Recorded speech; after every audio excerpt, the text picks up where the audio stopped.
ಈ ಶನಿವಾರ ಭಾನುವಾರ ಬಂತಂದ್ರು ಈ ನಮ್ಮಂಥ ಹೆಣ್ಮಕ್ಳಿಗೆ ಬಿಡುವೇ ಇರೋದಿಲ್ಲ. ಏನಾದರೂ ಹೊಸ ರುಚಿ ಟ್ರೈ ಮಾಡ್ತಾನೆ ಇರಬೇಕು, ಮಕ್ಕಳು ಮರಿಗೆ ಹಾಕ್ತಾನೆ ಇರಬೇಕು. ಇದು ನಿಮ್ಮ ಪ್ರೀತಿಯ ಕುಸಿಸ್ಟ ವ್ಲಾಗ್. ನಾನಿವತ್ತು ಮೂರೇ ಇಂಗ್ರೀಡಿಯೆಂಟಲ್ಲಿ ಒಂದು ಸೂಪರ್ ಟೇಸ್ಟಿ ಆಗಿರೋ ಸ್ಟ್ರೀಟ್ ಫುಡ್ ತೋರಿಸ್ತಾ ಇದ್ದೀನಿ, ಅದು ಹೆಲ್ದಿ ಫುಡ್ ಆಗಿ. ಹಾಗಿದ್ರೆ ಇವತ್ತು ಏನು ಮಾಡ್ತಾ ಇದ್ದೀನಿ ಅನ್ಕೊಂಡ್ರಿ? ಎಸ್, ಇವತ್ತು ಮಾಡ್ತಿರೋದು ಬಜ್ಜಿ ಫ್ರೈಡ್ ರೈಸ್. ಅದು ಹೊಸತರವಾಗಿ ರುಚಿಯಾಗಿ ಹಾಗೆ ಬೇಗ ಕ್ವಿಕ್ ಆಗಿ ಆಗುವಂತಹ ಒಂದು ಫ್ರೈಡ್ ರೈಸ್.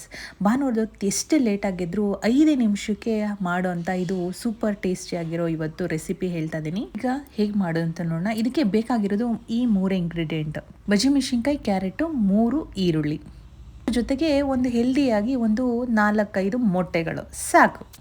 ಈಗ ಒಂದು ಕಡಾಯಿ ಇಟ್ಕೊಂಡು ಒಂದು 5-6 ಮೊಟ್ಟೆನ ಅದರೊಳಗಡೆ ಚೆನ್ನಾಗಿ ಫ್ರೈ ಮಾಡ್ಕೊಳ್ಳೋಣ. ನಿಮ್ಮ ಕ್ವಾಂಟಿಟಿಗೆ ನೋಡಿಕೊಂಡು ನೀವು ಎಗ್ನ ಹಾಕೋಬೋದು. ನಮ್ಮ ಮನೆಯಲ್ಲಿ ಇರೋ ಕ್ವಾಂಟಿಟಿಗೆ ನನಗೊಂದು 6 ಮೊಟ್ಟೆ ಹಾಕ್ಕೊಂಡಿದ್ದೀನಿ.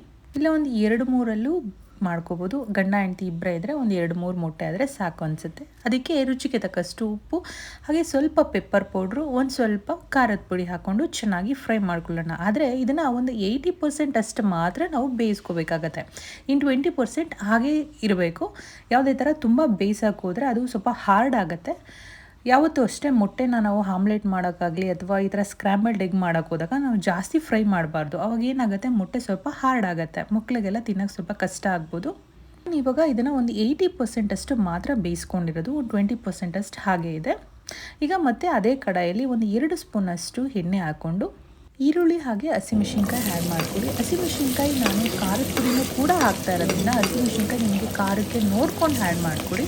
ಒಂದು 7-3 ಆ್ಯಡ್ ಮಾಡ್ಕೊಳ್ಳಿ ಸಾಕು. ಹಾಗೆ ಒಂದು ಸ್ವಲ್ಪ ಕ್ಯಾಪ್ಸಿಕಮ್ ಆ್ಯಡ್ ಮಾಡ್ಕೊಳ್ಳೋಣ. ಈಗ ಚೆನ್ನಾಗಿ ಫ್ರೈ ಮಾಡ್ಕೊಳ್ಳಿ. ಈಗ ನಾವು ಬಜ್ಜಿ ಮೆಣಸಿನ್ಕಾಯಿನ ಸ್ವಲ್ಪ ದಪ್ಪದಾಗಿ ಹಚ್ಕೊಂಡಿದ್ದೀನಿ. ಈಗ ಅದರೊಳಗಡೆ ಹಾಕಿ ಚೆನ್ನಾಗಿ ಫ್ರೈ ಮಾಡ್ಕೊಳ್ಳಿ. ಹಾಗೆ ಕ್ಯಾರೆಟ್ನ ಸಣ್ಣದಾಗಿ ಕಟ್ ಮಾಡ್ಕೊಳ್ಳಿ. ಅದು ಬೇಗ ಬೇಯೋದಿಲ್ಲ, ಯಾಕೆಂದರೆ ಈ ಬಜ್ಜಿ ಮೆಣಸಿನ್ಕಾಯಿ ಬೇಗ ಬೆಂದ್ಬಿಡುತ್ತೆ, ಬಟ್ ಕ್ಯಾರೆಟು ಬೇಗ ಬೇಯೋದಿಲ್ಲದ ಕಾರಣ ನಾವು ಸ್ವಲ್ಪ ಚಿಕ್ಕದಾಗಿ ಕಟ್ ಮಾಡ್ಕೋಬೇಕು. ಹಾಗೆ ರುಚಿಗೆ ತಕ್ಕಷ್ಟು ಉಪ್ಪು ಆ್ಯಡ್ ಮಾಡಿಕೊಂಡು ಚೆನ್ನಾಗಿ ಅದನ್ನು ಮಿಕ್ಸ್ ಮಾಡಿಕೊಂಡು ಸಿಮ್ಮಲ್ಲಿ ಫ್ರೈ ಮಾಡ್ಕೋಬೇಕು. ಇದನ್ನು ಅಷ್ಟೇ ನಾವು ಜಾಸ್ತಿ ಬೇಯಿಸ್ಕೊಳ್ಳೋಕೆ ಹೋಗಬಾರ್ದು. ಸ್ವಲ್ಪ ಕ್ರಂಚಿ ಥರ ಇದ್ದರೆ ತಿನ್ನೋಕ್ಕೂ ಕೂಡ ಚೆನ್ನಾಗಿ ಇರುತ್ತೆ. ಯೂಶ್ವಲಿ ನಾವು ತರಕಾರಿಗಳನ್ನೆಲ್ಲ ಜಾಸ್ತಿ ಬೇಯಿಸಬಾರ್ದು ಅಂತ ಹೇಳ್ತಾರೆ, ಏಕೆಂದರೆ ಅದರಲ್ಲಿರೋ ಪೋಷಕಾಂಶಗಳೆಲ್ಲ ಹೋಗ್ಬಿಡುತ್ತೆ ಅಂತ ಹೇಳ್ತಾರೆ. ಆದಷ್ಟು ಒಂದು 80 ಭಾಗ ಅಷ್ಟೇ ನಾವು ಬೇಯಿಸ್ಕೋಬೇಕಂತೆ. 1 ಟೀ ಸ್ಪೂನಷ್ಟು ಪೆಪ್ಪರ್ ಪೌಡರ್, ಹಾಗೆ 1 ಸ್ಪೂನಷ್ಟು ಖಾರದ ಪುಡಿ, ಗರಂ ಮಸಾಲ, ಚಿಕನ್ ಮಸಾಲ ಆ್ಯಡ್ ಮಾಡ್ಕೊಳ್ಳಿ. ಹಾಗೆ ಸ್ವಲ್ಪ ಧನಿಯಾ ಪೌಡ್ರು ಕೂಡ ಆ್ಯಡ್ ಮಾಡ್ಕೋಬೋದು. ಈಗ ಚೆನ್ನಾಗಿ ಒಂದು ಮಿಕ್ಸ್ ಮಾಡ್ಕೊಳ್ಳಿ. ನಾನು ಇದಕ್ಕೆ ಆ್ಯಪಲ್ ಟೊಮೆಟೊ ಆ್ಯಡ್ ಮಾಡ್ತಾಯಿದ್ದೀನಿ. ನೀವು ಹುಳಿ ಇರುತ್ತಲ್ಲ, ಆ ಟೊಮೆಟೊ ಹಾಕಬೇಡಿ. ಇದಕ್ಕೆ ಆ್ಯಪಲ್ ಟೊಮೆಟೊನ ಮಾತ್ರ ಹಾಕಬೇಕು. ಇದಕ್ಕೆ ದಪ್ಪ ಹಚ್ಕೊಂಡು ಹಾಕ್ಕೊಳ್ಳಿ, ಏಕೆಂದರೆ ಬಜ್ಜಿ ಮೆಣಸಿನ್ಕಾಯಿ ಯಾವ ಥರ ಹಚ್ಕೊಂಡಿರ್ತೀರ ಅದೇ ಥರನ ಇದಕ್ಕೆ ಹಚ್ಕೊಂಡು ಅದನ್ನು ಹಾಕ್ಕೋಬೇಕು. ಈಗ 1 ಸ್ಪೂನಷ್ಟು ನಾನು ಜಿಂಜರ್ ಗಾರ್ಲಿಕ್ ಪೇಸ್ಟ್ ಹಾಕ್ಕೊತಾ ಇದ್ದೀನಿ. ಇದು ಮನೇಲೇ ಮಾಡಿರೋದು. ಈಗ ಚೆನ್ನಾಗಿ ಅದು ಫ್ರೈ ಆಗಲಿ.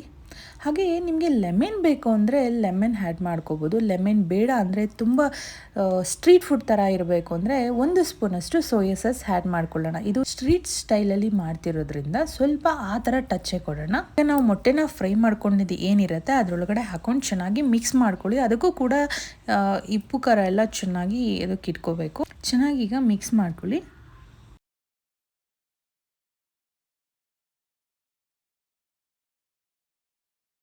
ಇವಾಗ ಇದನ್ನೆಲ್ಲ ಸ್ವಲ್ಪ ತಗೊಂಡು ನಾವು ಎಷ್ಟು ಬೇಕೋ ಅಷ್ಟು ರೈಸ್ಗೆ ನಾವು ಮಿಕ್ಸ್ ಮಾಡ್ಕೋಬೋದು. ಆ ಥರ ನಾವು ಕಲಿಸ್ಕೋಬೋದಾಗತ್ತೆ. ಈಗ ಸ್ವಲ್ಪ ನಾನು ಎತ್ತಿಟ್ಟಿದ್ದೀನಿ. ಈಗ ಒಂದು ಸ್ವಲ್ಪ ರೈಸ್ಗೆ ಅದನ್ನು ಮಿಕ್ಸ್ ಮಾಡ್ಕೊಳ್ಳೋಣ. ಅನ್ನನ ನೀವು ಸ್ವಲ್ಪ ಉಡುಡಿಯಾಗೆ ಮಾಡ್ಕೊಳ್ಳೋದ್ರಿಂದ ಇದ್ರ ಟೇಸ್ಟ್ ಇನ್ನೂ ತುಂಬ ಚೆನ್ನಾಗಿರುತ್ತೆ. ಸ್ವಲ್ಪ ಕೊತ್ತಂಬರಿ ಸೊಪ್ಪು ಗಾರ್ನಿಷ್ಗೆ ಹಾಕ್ಕೊಳ್ಳಿ.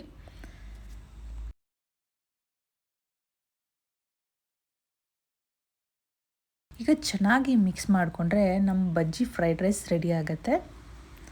ಮ್ಯಾಕ್ಸಿಮಮ್ ಅಂದರೆ ಒಂದು 6-7 ಮಿನಿಟ್ಸಲ್ಲಿ ಆಗಿಬಿಡುತ್ತೆ ಇದು ಟಿಫನ್ನು. ನಾನು ಬಜ್ಜಿ ಮೆಣಸಿನ್ಕಾಯಿನ ಒಳಗಡೆ ಬೀಜನೆಲ್ಲ ತೆಗ್ದಿದ್ದೀನಿ, ಏಕೆಂದರೆ ಖಾರ ಆದರೆ ಮಕ್ಕಳಿಗೆ ತಿನ್ನೋಕ್ಕಾಗಲ್ಲ ಅಂತ. ನಿಮಗೆ ಖಾರ ಏನಾದರೂ ಇಲ್ಲ ಅಂದರೆ ಅದ್ರ ಬಜ್ಜಿ ಮೆಣಸಿನ್ಕಾಯಿ ಬೀಜ ಸಮೇತ ನೀವು ಆ್ಯಡ್ ಮಾಡ್ಕೋಬೋದು, ಬಟ್ ಅದು ಬೀಜ ತೆಗೆದ್ರೆ ಓಕೆ, ಒಳ್ಳೆಯದಾಗತ್ತೆ.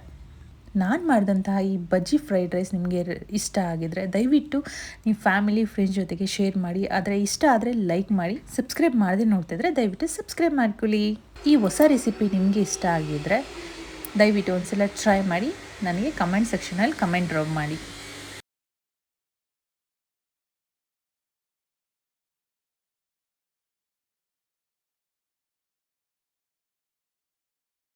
And thank you for watching.